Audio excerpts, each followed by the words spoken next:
Hello. Hello. All right, this is the assignment number 5, the final. We'll be going through.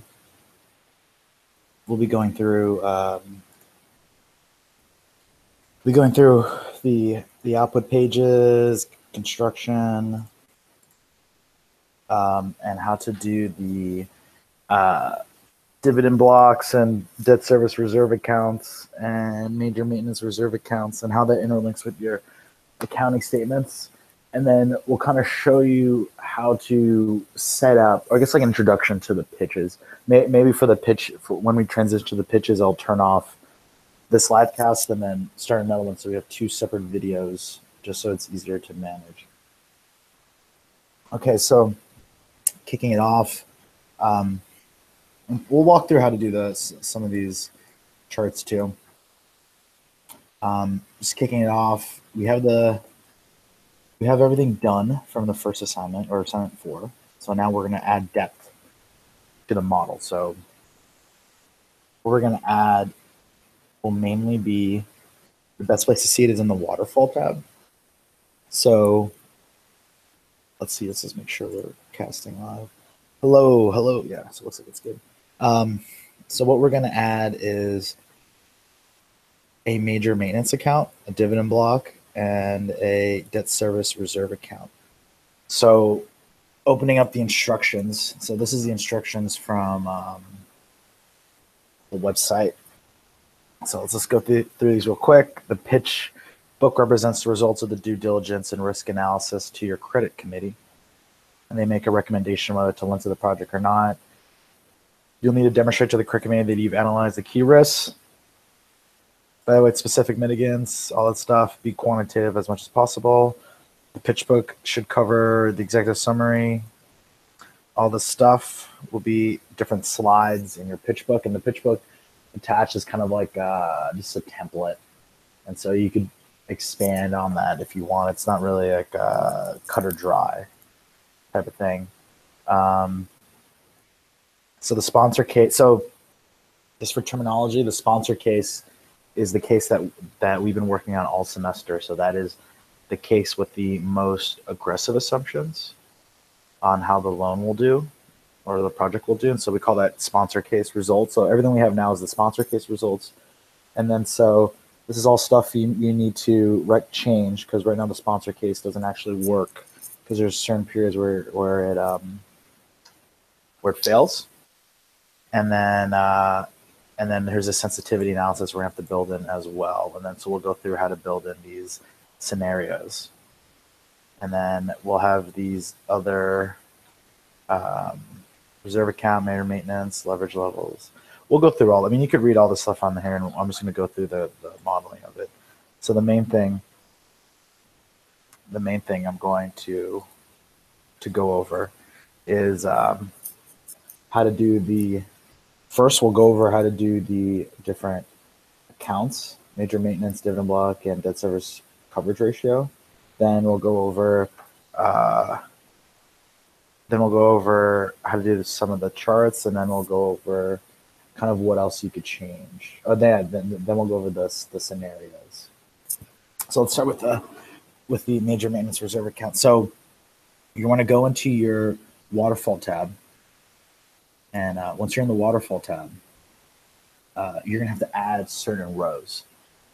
So first,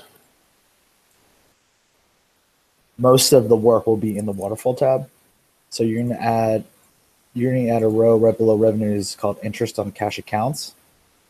And this is the interest you gain on the cash. So a debt service reserve account is basically just a pre-funded blocked account, like sometimes they call it like a DACA, a DACA, a deposit account control agreement, where it's it's at like a third-party bank, and the lender will have a lien or have control over the account.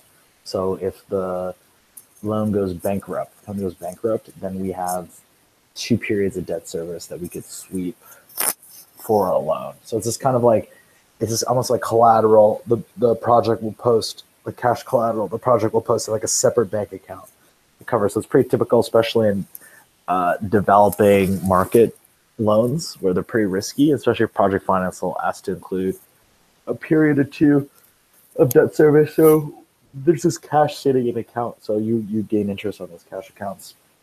So you have to add this row here. It's extra income. Then below taxes, you're gonna add draw on major maintenance and then dividend block. So major maintenance is just whenever there's a major maintenance event, you're just gonna pre-fund it. It's almost like a savings account. So the debt service reserve account, you're gonna pay with the term loan. When the initial loan that you the initial loan that you take out will include, you'll have to upsize it again to include the initial DSRA, the debt service reserve account, and that's pre-funded. And then your major maintenance reserve account is like a savings account that you use free cash, you kind of deposit it into this savings account, and then whenever there's a major maintenance event, you pay it down. You just like withdraw from it. This is just like a savings account if you're trying to pay for like a car or a house. And then a dividend block just blocks whatever if there was a dividend. So if the deal isn't performing that well, then the dividend block blocks any cash out of the project to the equity holders, and just recycles that cash in the project. So it's kind of like a credit enhancement mechanism for the lender. So when a project is in financial difficulties, there's a tug and pull between the equity holders and then the lenders. The lenders want to keep as much cash in there as possible, so they could secure as much money in a bankruptcy. For the equity holders, they want to get cash out into their pockets, because the more money they leave in the project, the more likely they won't get it back, because they're below, they're subordinate to the lenders. So the dividend block kind of puts the incentive on the lenders, allows the lenders to kind of stop the cash. They call it leakage, any money leaking out of the project into the equity holders, because once it goes to the equity holders, you're never getting it back. So they're just kind of recycling that cash to kind of enhance the credit. So just add these rows in there. Then you get this new CFATs, which is the same as before, just you have these extra ways money could come back into the project. And the debt service total, then you kind of have your draw to fund debt service shortfall. So all this stuff will be calculated down here that I'll go through.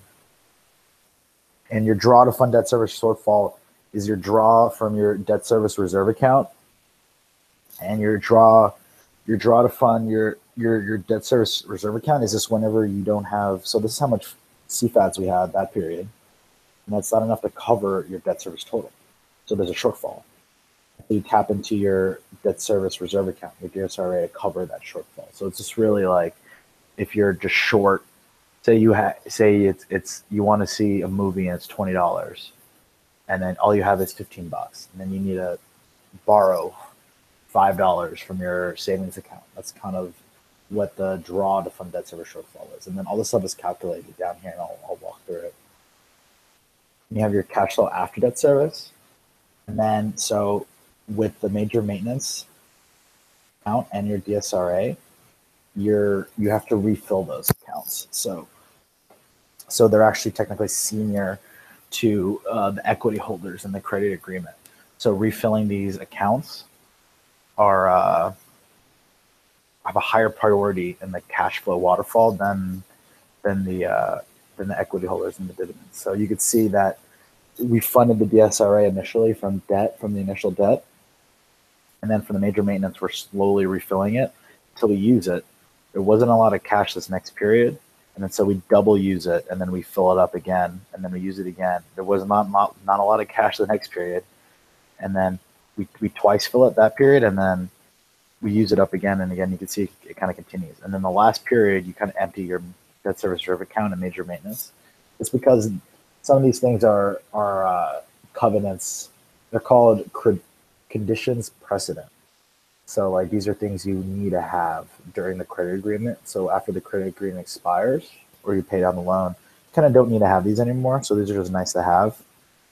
So they'll usually, like, maybe they'll probably keep the major maintenance reserve account, but now it's just fully owned by equity, so they can kind of do whatever they want. So we're only modeling the debt part. So we're just kind of modeling these emptying out. So all the formulas are down there, are below. I'll go through them after, or as we work our way down.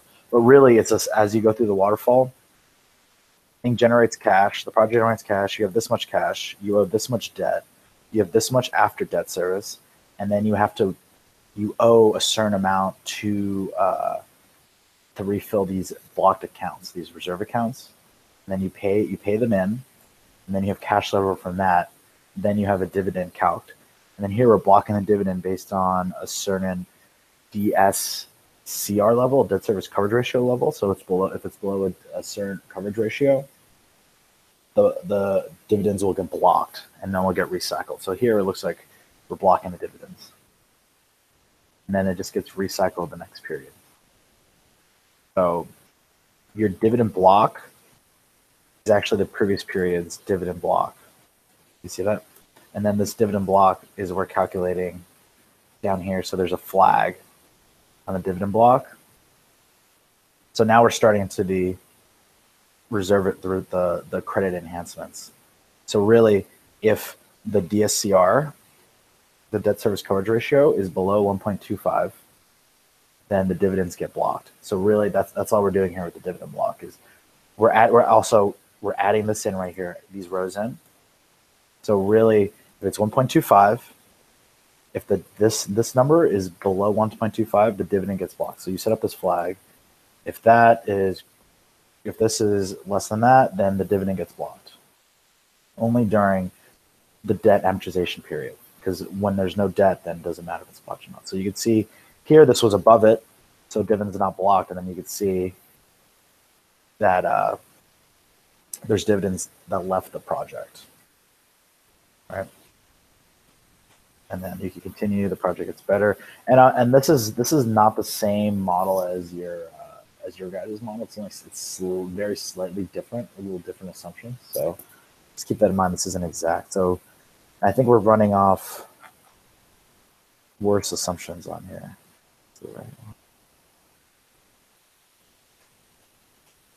Yeah, so I have a different one. I have to send you the post.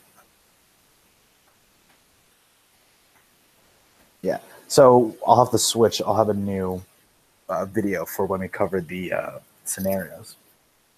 Anyways, yeah, so that's dividend block.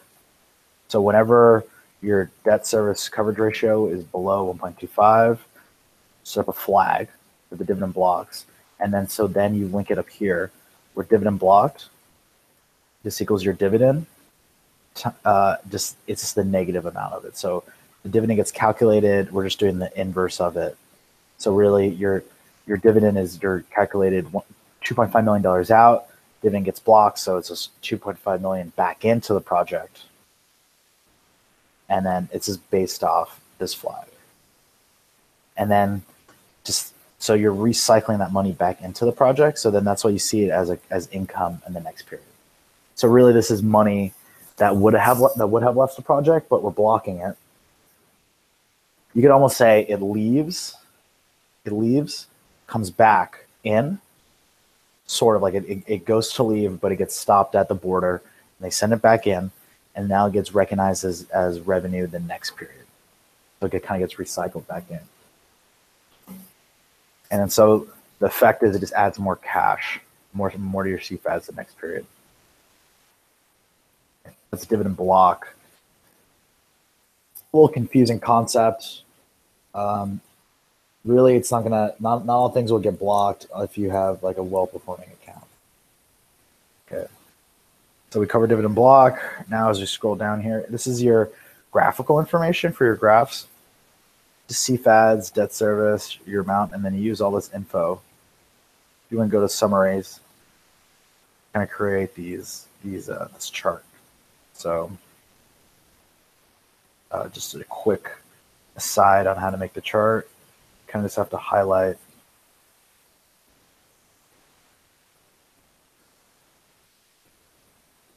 a lot of stuff. Actually, I think this is some of the wrong numbers, but yeah, I mean, you guys should know how to make charts already. If not, Shoot me an email, and then I can help you guys out. And then next we move on to major maintenance reserve account. So these are the two reserve accounts down here. And then this one where it gets a little more complicated. So let's start with the major maintenance reserve account, and then we'll go through these other sections to integrate it with our statements. So first off, go back to operations, and then this is kind of where we calc how much major maintenance we need to have in the account. And then, so back to waterfall. So your major maintenance, this as a quick rundown, it's just your savings account to pay for your, I guess, your periodic CapEx. So we have CapEx. So going back to operations, we have CapEx every, let's see where it is. Or maintenance. We have maintenance every 7 years. Right there. And then so we owe 9.8 million every 7 years or 7 periods. So 3.5 years. And so instead of paying that, it's kind of lumpy. If you pay that at once, you want to smooth out that cost. So what we're doing is accruing that expense equally over time, and then we're kind of saving up for it and then paying it off instead of having like one stressed period. We're just kind of taking that large hit and just spreading it out over time by accruing the expense. So, and then back to waterfall. So that's all we're doing really over here is we're just taking, we're setting up some flags to when the maintenance happens, and then here's your debt amortization. And so we have a required maintenance amount, and then you have your balance here, and then your draw to pay that balance. So this is money, your balance, this is money out, this is money available to pay in from above, and then here's your contribution to or release from the account, and then here's your ending balance. So this is kind of like the mousetrap on how to build a reserve account. So this is kind of like, that was like a quick walkthrough. And then now to kind of build the initial component. So go back to operations, and then the bottom of operations, you're going to have the separate major maintenance reserve account like calc. And so you have your maintenance flag, which comes from above. This just makes it easier to have it like right down here. And then so your major maintenance is 7 times. So you're going to assume that you're going to fund 100% of that major maintenance. So sometimes in certain credit agreements, they'll fund 50% or 75 or some proportion. For this one, we're gonna have it 100% funded. And then here's your maintenance. This is your total amount. Here's your maintenance. This is linked from above. This is linked from above. This is kind of just like to get all your ducks in a row, so you can get a good base to kind of do the calculation. So here is your next maintenance expense. So we use another sum offset. So you could see. So you're using sum offset. So sum offset just means you're going to sum this looking forward the next 7 periods. So you could see this 7 periods. It goes 1, 2, 3, 4, 5, 6, 7. So really it's just saying that. But then once you go here, the next period is 10 is that. So sum. So you can see it breaking down sum offset. The reference number is up here. 0 row. So the rows and columns just kind of tells Excel how far to move from the reference cell. So if I would have put 1 row, if I would put the number 1 instead of 0, it would have moved the row up or down 1. If I put -1, it would have moved it up 1. And then and then here column 0, if I would have put a 1 there, it would have moved the column over. So there I'm just trying to lock it, just try and be there. And then this is height. So I'm just going to sum 1 height tall. So I'm just going to sum 1 of these, and then width was just the distance. So I'm going to sum 1 by 7. So that's how you kind of get this, the next maintenance expense. So really I'm summing this amount. using offset match, or sorry, some offset here, and then 7 forward. And this is your next maintenance expense. So you need to essentially save. This is your amount you need to save too, and then this is your maintenance accrual. So what we're doing is we're taking this next maintenance expense, and we're going to divide that by 7, and then we're going to break up. Since it's in 7 periods, we want to save an equal amount for the 7 periods. So this is the formula for it.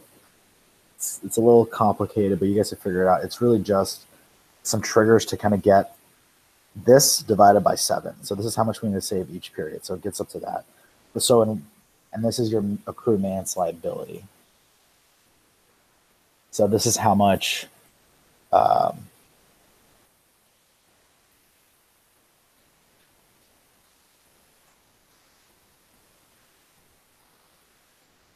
so this is really just how much you've saved so far.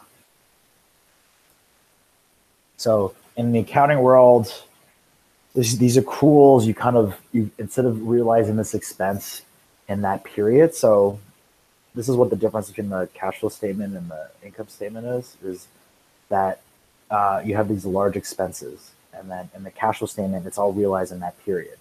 So it's a big hit. But in the income statement world, you could build up these accrued maintenance liabilities, and you could amortize, or you could spread out this $9 million cost across a number of periods. So that's what we're kind of doing here, is we're realizing that cost each period. So from a net income perspective, you're only getting hit each period by that much, and then you're just accruing that liability on your balance sheet, and then you're finally spending all that cash. So really, from a net income perspective, you're only seeing $1.4 million expense.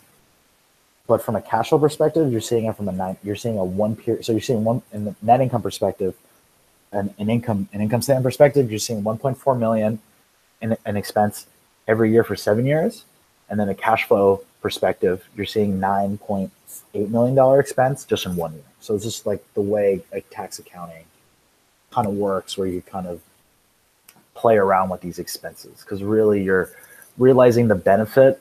It's an accrued expense that you're only really, this is maintenance that accrues over 7 periods, but really you're only dealing with it in 1 period. So is it really fair to kind of realize all that cost in a single period? So accountants kind of realize this, and they spread it out over 7 periods. So that's really what this accrued maintenance liability is, and it's just whatever you've spent. It's whatever you've accrued so far. So this is how much we would accrue into our major maintenance reserve account. And then really, when the period where you do take the major maintenance, you're not saving, you're not putting aside another 1.4 million. You're just spending whatever you drew into your account. So you're just spending that. You're drawing that 4.8, and then you're taking the other 1.4 out of your free cash. So really, you're not putting that other period into your savings account.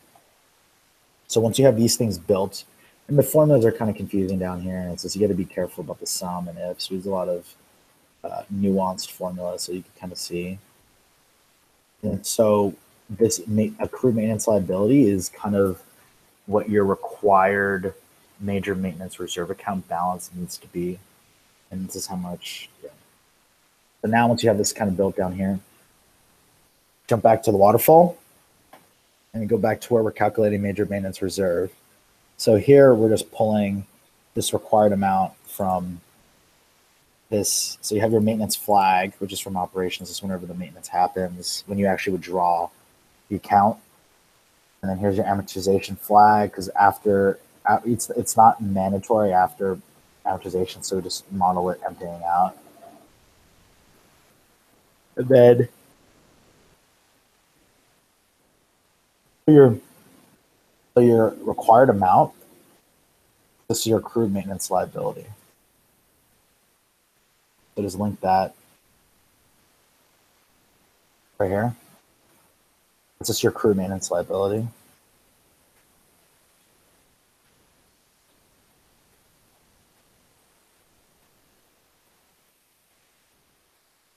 operations.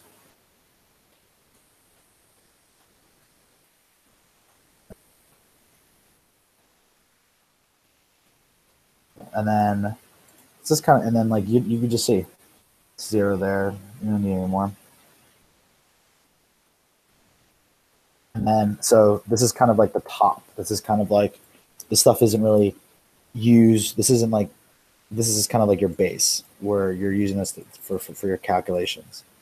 So everything below it will actually be will be dynamic. So you have this as your base. And then here's your major maintenance reserve account balance. Is this your previous period's end of period balance down here? So let's separate these so you can see. Yeah. So this stuff is kind of just like set. This is your kind of your guidelines, and then the rest of it is your actual mousetrap to kind of show in Excel how to create this reserve account calculate. It's how you calculate in Excel. So here's your beginning balance. This is your previous periods in the period. Classic. Then here's your draw to fund maintenance. So this is just how much. So it's split up like this because it's temporal. So like this is your beginning of period balance, and then when you draw to fund maintenance, is a period where you have the required maintenance, where we have the maintenance flag. Is just whatever's in the account, you empty it. Right? That's just what it means. So it's ahead of these other ones because these happen after. So whatever you have in the account when this flag triggers, you just empty the account.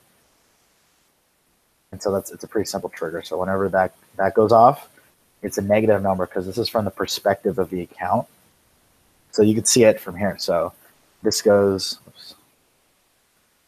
up here. Draw from MMRA. That's your MMRA down here. Emptying out. So then it just links up to right here.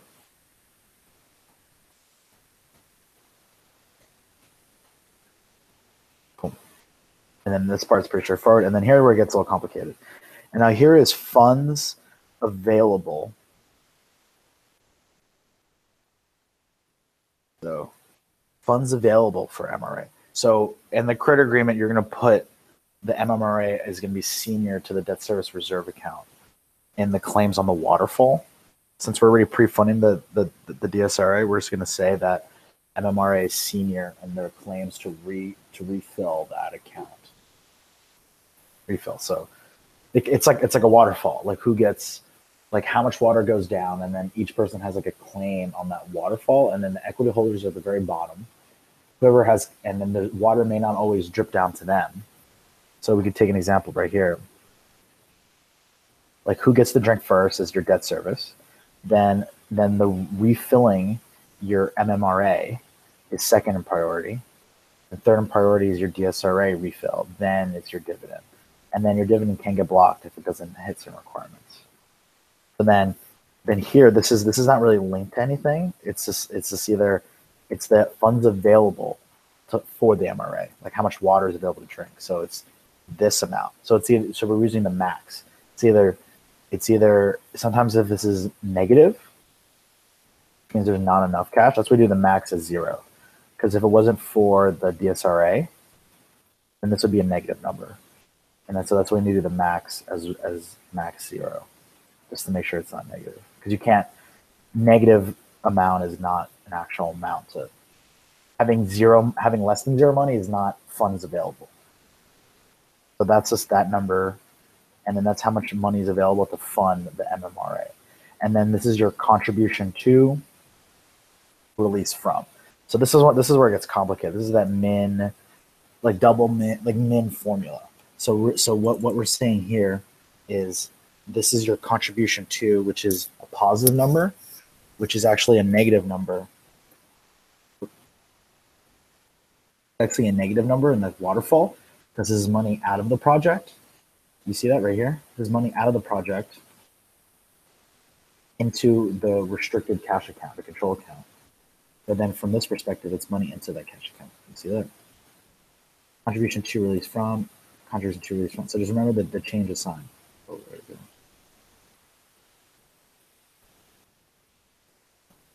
And so all this really means is we check, you take the minimum of either the amount available. So let's check out this one. So the minimum amount is let's see this one. So you take the minimum amount of the whatever is the smaller amount of either A, the actual funds available to fill the MRA, or the AH54, which is the required amount, plus the draw to fund maintenance, which just means net of that, minus the actual beginning balance. So what that means is, see, this one's 0. So the minimum of what you actually need, what is required to be in the account, versus the actual amount available to fund, which right here is 0. And then you take the either or. So you take the lower of the two. So you're required to have 1.6 million. There's nothing in the account already. That's 0. You didn't draw anything, so net of that, it's flat. And then you have 0 money to put in, so you end up contributing nothing to your MMRA. So you're actually in deficit. And then here's just the sum of draw of beginning period, draw to fund maintenance, contribution to. And then so here it's the reverse.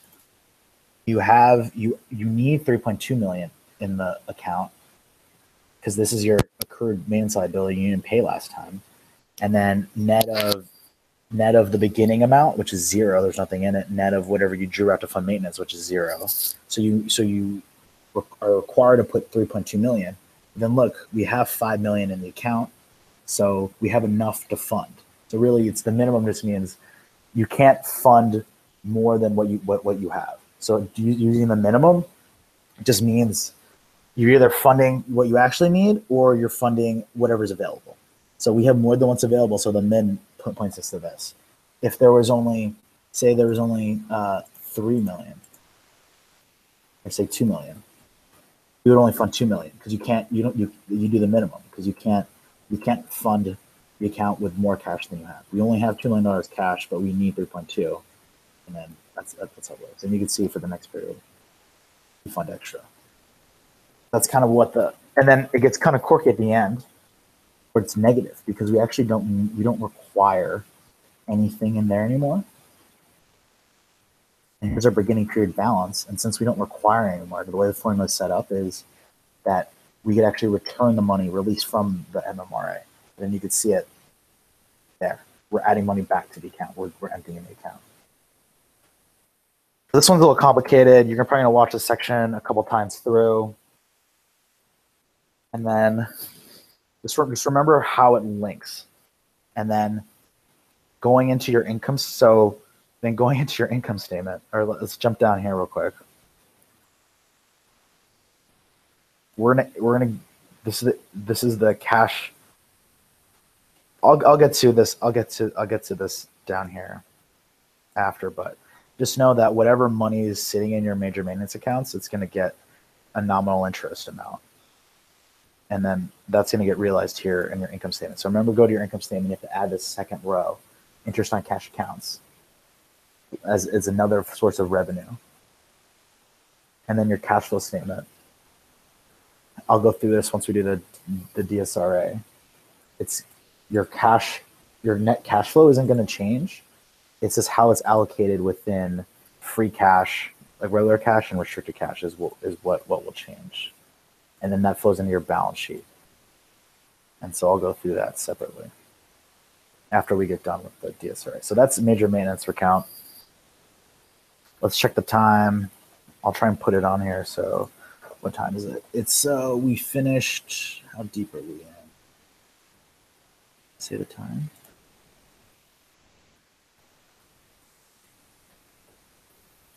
MMRA completed. Starting. DSRA. Hopefully I get help annotate this with you guys. Awesome. Let's go. Okay. So now the DSRA. This one's a little more complicated, just because you're going to be drawing on it more. So just to go back to MMR, major maintenance, like you'll be drawing it. Let's do the lines. So you'll be drawing it from here. and as a source of cash to pay for your maintenance, which is, you see how much that is? Yeah. The only difference is your accruals. You only save 6 periods, and then the 7th period you're just paying off. You're just equalizing it.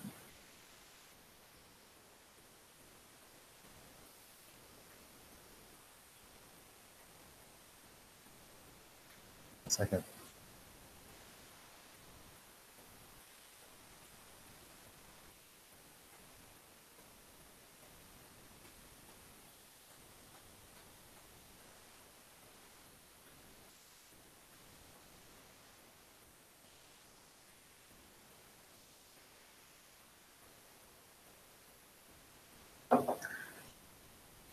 And then here you're just refunding the MMRA.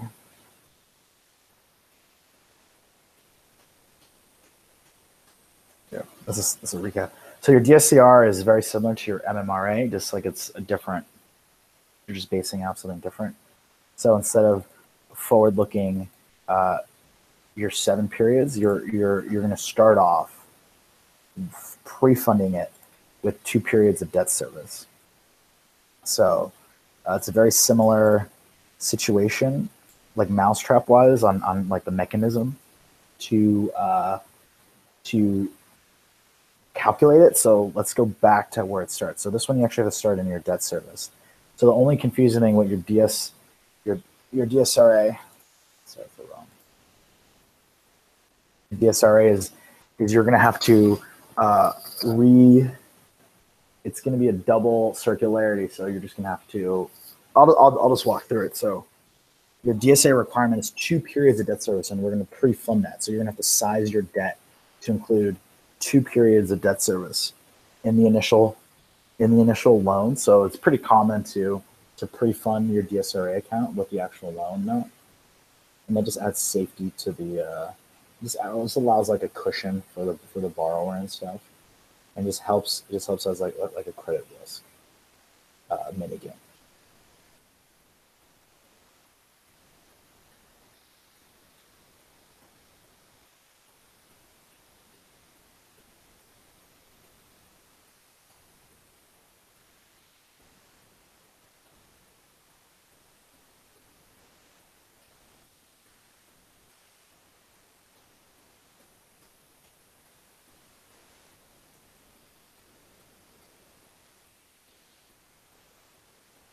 So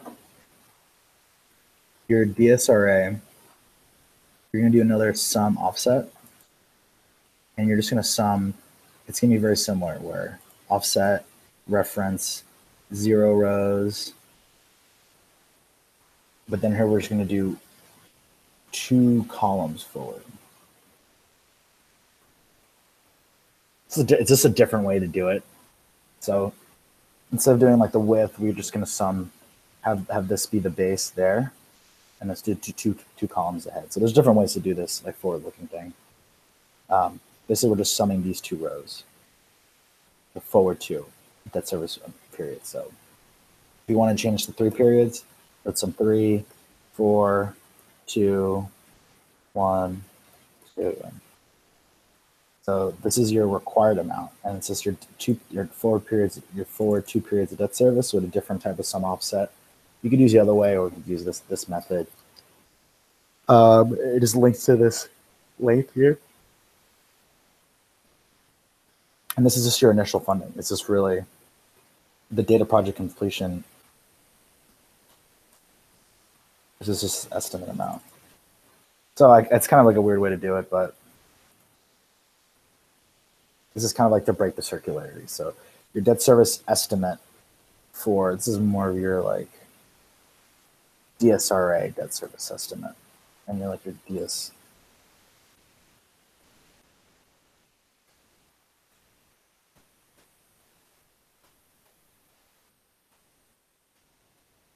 It's very similar to what we did with your with the debt from before, and then the construction, you have to add this initial DSRA row, and it's just like initial working capital where it funds the last period. So the size of your loan is based on the size of the DSRA, but then your DSRA is based on the size of the loan. So it's 2 periods. So really all you're doing, say I switch it to 1 period, and then we just do this change. We just resize it again until it matches.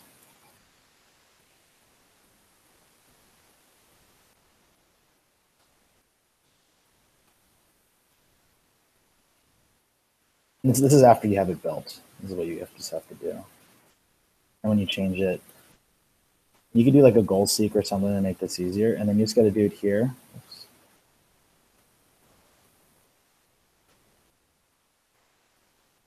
And then you just got to go back to your assumptions and just got to change this thing. It's kind of a pain, but pretty easy.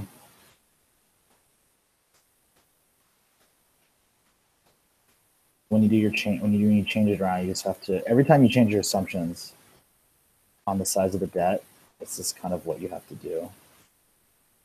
And go back, got to change it a little bit more. It just takes a little bit of time. This is a good place to use goal seek. There's also like another way to link it, where you can kind of integrate these two. But that's, if you guys can figure out, that's extra credit. One more time.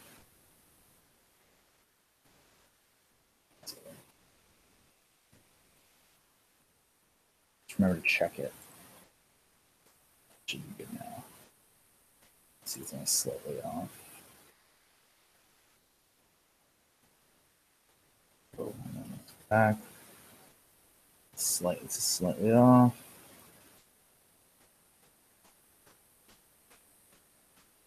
Off.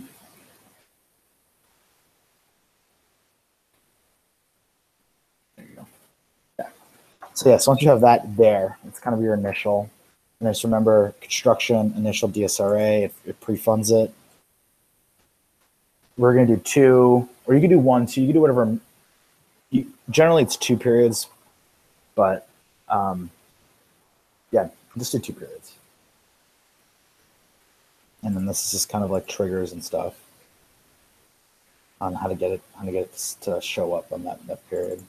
So this equals that, and then just this is just a way to, should be very similar to what you guys, to how the initial working capital works.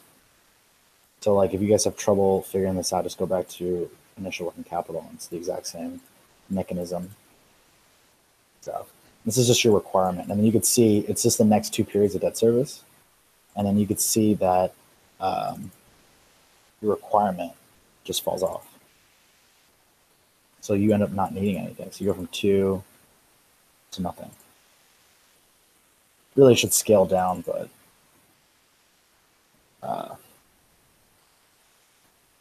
yeah, it's not scaling down because we have 1 in there. So if this was 2, so let's go back to 2. See how it scales down from 51 to 25 to nothing. So now let's go back.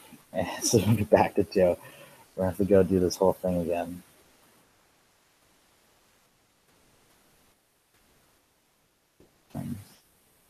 Really, you could do it like 3 times there, and then go back to your assumptions and just do it a couple times here. So it's kind of a hassle, but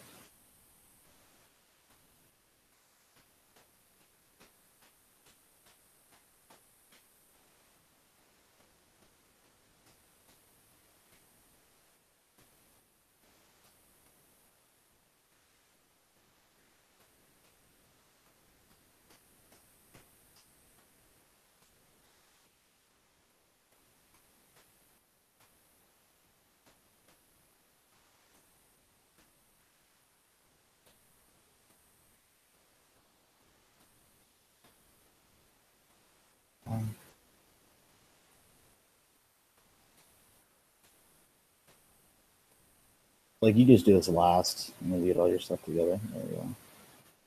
Close.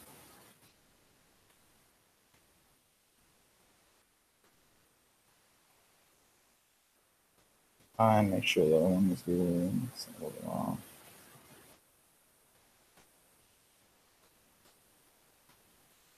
Yeah, so you can see how it's scaled. So it's 2 periods, 2 forward-looking periods. So this last period you don't need any because forward-looking 2, there's done, and then this one you have 2. These 2, And then this one you just have 1 left. So it scales down. So then we go back to the waterfall. It's the same mousetrap as before. This is your required amount, your initial funding, and then your beginning period balance. Let's start here. So this is your required amount. It just comes from there. It just comes from right here.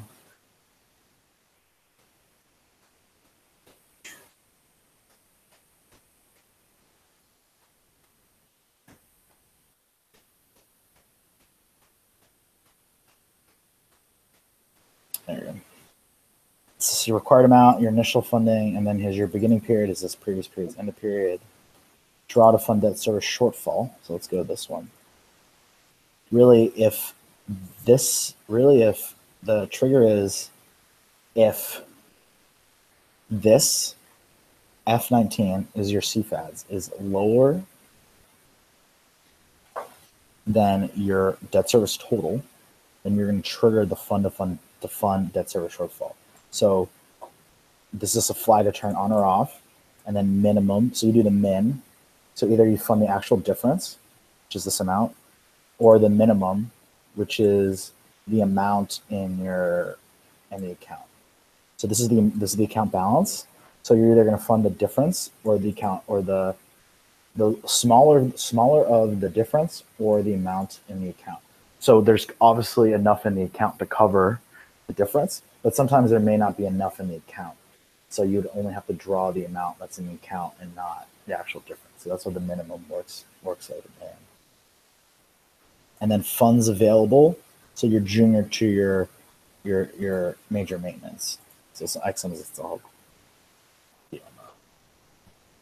Your major maintenance is actually your cash flow fund debt service minus or plus the contribution to, like net of a contribution to this one. So that's how much is available for your DSRA to draw, and then contribution to.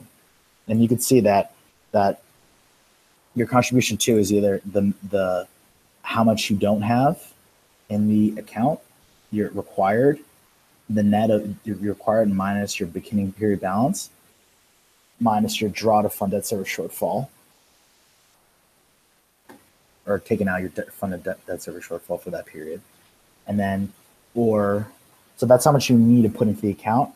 But you can see that we only have $865, but really there's like a $2 million difference. So we're just going to fund $865 into the account just because that's all the money we have. And then the next period there's more cash, and then we're going to fund more in. And then that's your end of period balance. It's very similar to the MMRA, just kind of like a slightly different situation. And then you kind of see up here, your DSCR is what funds when you have this debt service shortfall. It just covers up those certain periods. So it kind of sets a floor. It sets a floor to your debt service coverage ratio of at least 1-to-1. It's like the floor of your net of the DSRA. It sets a floor on that. So it's kind of a credit enhancement tool. You can see when we draw it right there. So every time you draw, it's kind of a bad news. And then that's how you do your DSRA. And then we'll get how to integrate into your accounts. And then here's interest and cash accounts. So really, this is you're going to get 50 bips, half a percentage point on your on just the cash sitting in the account. And then this is your interest income. And then so all it is the balance, your beginning period balance, times so you're gonna get 1% per year, and then just getting 50%, half a bit when you de-annualize it. So it's this beginning period account times point whatever, and then this is just your 5 million times. This is interest on cash accounts, the interest that's sitting in the account beginning period. Just trace that, and then this is an extra $300,000, and then this goes up to here, and it goes into here. So this is extra income that you have to account for.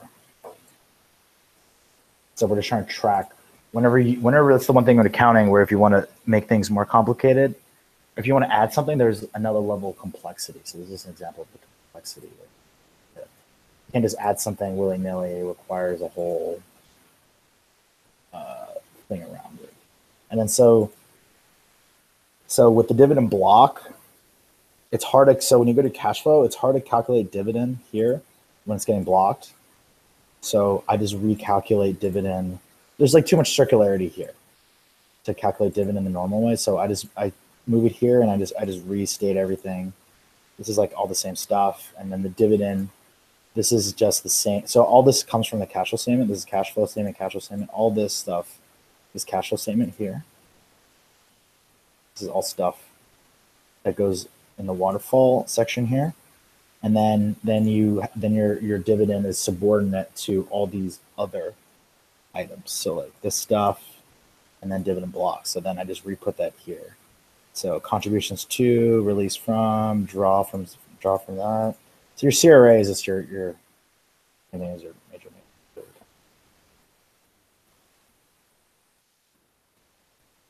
So you just list all the stuff there, this extra stuff.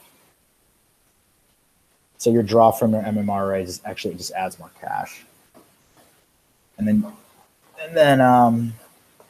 your operating cash flow. So the dividend block, when you dividend block, will actually show up back in your cash flow, your net income. So then you kind of just have your recalculated dividend down here. And then, sorry, here's the dividend block down here. And that's the last period's dividend that was blocked. So now here's your free cash flow after dividend block.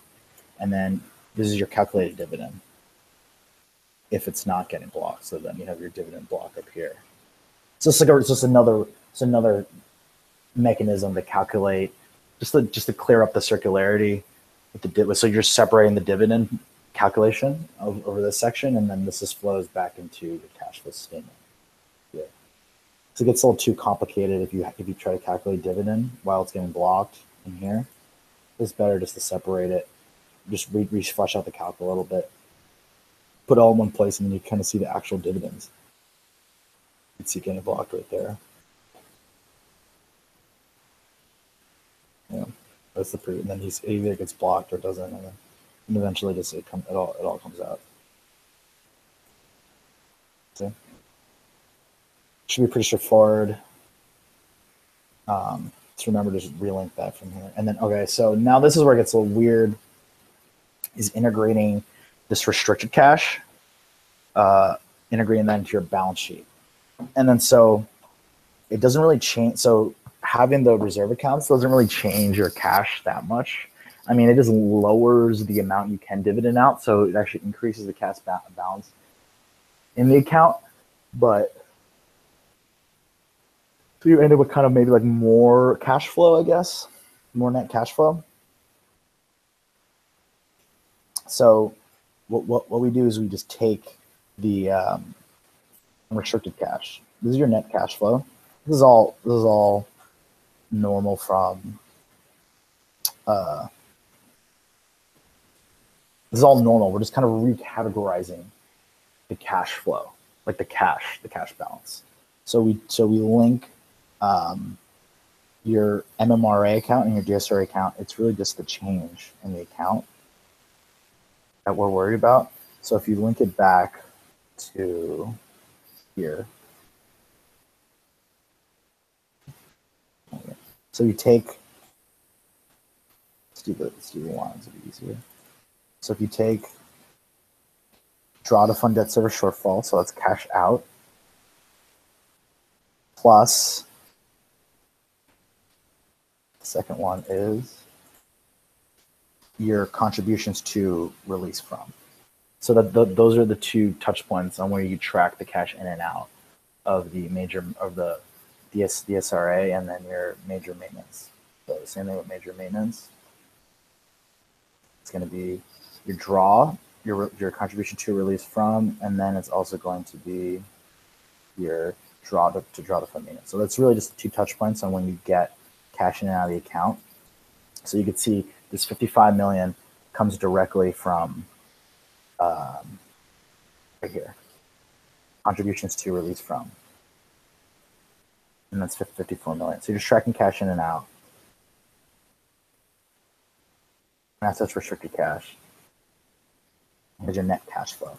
So it just like seamlessly syncs with that, just because when you're when that 54 million actually comes from right here, your debt drawn. There's an extra 54 million in your debt drawn, and then that flows down to here, and then so your total cash balance is up by 54 million, and it goes directly to your reserve, because that's kind of how we said it. It's kind of cool how it just interlinks like that, even though you can't see it on this end, that the cash should seamlessly match, just because on the back end we have it linked up nicely, I guess. So then here you just kind of, if you add those two, it should automatically calculate like your balances here. And then your cash here is just net. So really it's just your total cash minus the MMRA and DSRA balance. And it syncs, it actually does sync up nicely. You're just recategorizing your cash balances. And then you just take these two. And then here's the draw. So then you notice this is money back out. So we're emptying these accounts. So you can see your debt service, you're emptying it out. You had the 2 periods, now you just have 1 period, and then the 1 period you're emptying out, and then just you can see your cash balance just like shooting up. And then it gets dividended out, so that's the cash balance going back down. And then you can see on your balance sheet, you're just doing kind of like the cumulative. So you're just taking previous period plus whatever the change is, and you're just having this cumulative like balance amount. So you can see the balance of your MMRA balance like decreasing and increasing based on this is where you paid it, not enough cash to pay, then it refills, empties, refills, empties, refills, empties, and then it empties. You kind of see that. And your cash kind of accruing a lot. It should all pie out. Right. And this just links back to like you're just doing an account. So we're just taking the change plus the previous period there, and then just kind of how you get the balance. So that's how you kind of integrate it into your balance sheet. And this is like not as intuitive as it looks. There's a lot. I mean, you're just kind of reclassifying cash, so it shouldn't really have a lot of effects around it if you built the rest of it out, because it's really just like moving cash around in different accounts. So it shouldn't really be like a liability and equity change, just because you're kind of setting a fixed amount of cash and you're kind of just moving it around different accounts. So it shouldn't be too much of an issue. Okay, so that's how we do those extra accounts. It's going to be a little complicated, but I think with the video it'll be a lot easier, and feel free to reach out to me for any questions. I'm going to end with this video, and then we're going to jump up again and do the other videos on how to do so this one doesn't have the output page. So we're going to do the next video. We'll cover the output pages and the